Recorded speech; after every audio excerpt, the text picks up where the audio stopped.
The Game Awards, a celebratory event that's supposed to bring gamers together and reflect on the best of gaming of that year. This celebratory event has actually done the complete opposite. This event right here has forever changed the way me and you perceive gaming. And I know, it's a very strong claim, but just give me a chance to explain my point and I promise you won't regret it. For me to convince you my point, I'm going to bring you to Tekken. Yes, you heard me. It's gonna be important, but let's go to Tekken real quick.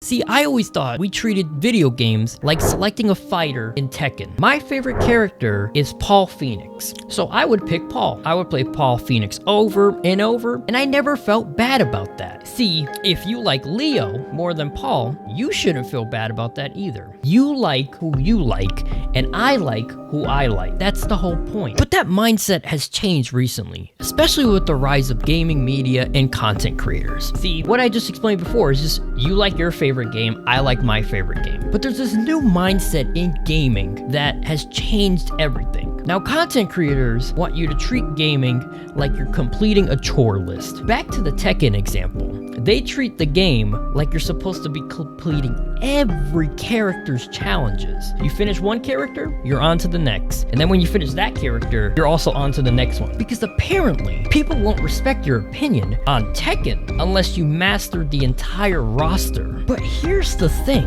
Sure, you can grind every character, no one's stopping you. But doing that doesn't make you any better than the person who just wants to play their favorite fighter. It's strange, we started feeling guilty for just sticking with the characters we enjoy playing. When really at the end of the day, we're all doing the same thing. We're playing Tekken. This new perspective in gaming that the media pushes didn't come out of nowhere. It came from one specific award, GOTY, Game of the Year. Not any of the other awards people forget about the moment the show ends, just this one. But that must raise the question, what's the actual criteria for a game to win this thing? Well, you know, the answer is, there is no criteria. I see content creators judge games based off sales, but if I do a quick, search, the best-selling game this year was Monster Hunter Wilds, and I haven't heard a single person seriously mention it as a Game of the Year contender. Okay, if that doesn't work, then they try to judge games based off user reviews or Steam reviews, which that also falls apart because there's no verification that the people rating the game even finished it. And the last thing people try to find the true Game of the Year is by critic scores. That's very cute. The same critics who said this. The way he leaps off of rooftops and flips backwards to face the camera before falling into a headfirst dive is just full of the exaggerated swagger of a black teen. There's this great irony with Game of the Year. We act like it actually matters. But be honest, can you name who won in 2014? Here, I'll pull up a couple games. Let me know which one of these games won Game of the Year in 2014.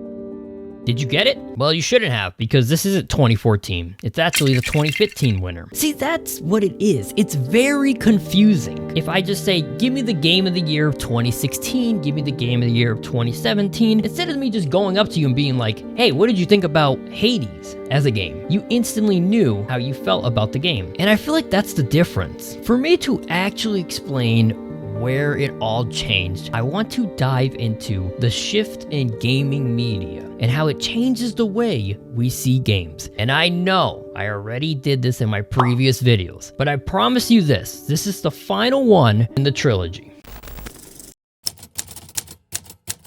Has anyone ever asked where all the Let's Plays went? I promise this is important. Remember when people used to watch Let's Plays just to laugh and see someone enjoy a game? Now everything's turned into analytics. We got rankings, we got game reviews. It's like we stopped watching people play for fun, and now we only watch them to see if a game is worth playing. And that's what the Game of the Year culture did. It turned enjoyment into evaluation.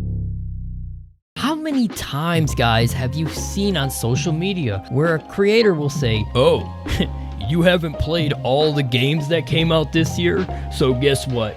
Your opinion's invalid Because me, I played all of them. And let me just say this right now. Yeah, I'm sorry, content creator. The average person works a 9 to 5. Not everyone can burn through 10 games a month. Of course, you played all of them. Time isn't a luxury that everyone has. As someone who played most of the games that came out this year, I actually hated doing that. It made me hate gaming, which I thought would never happen. It felt like a racing game. I wasn't playing for fun. It didn't matter how I felt throughout the journey. All that mattered was I was racing to the finish line just to upload first. Let's look at these two video numbers. One of them is a review, and the other one is just me playing a game for fun. See, as a content creator, you are told to follow the numbers. So statistically, this one is better. But which one did I have more fun with?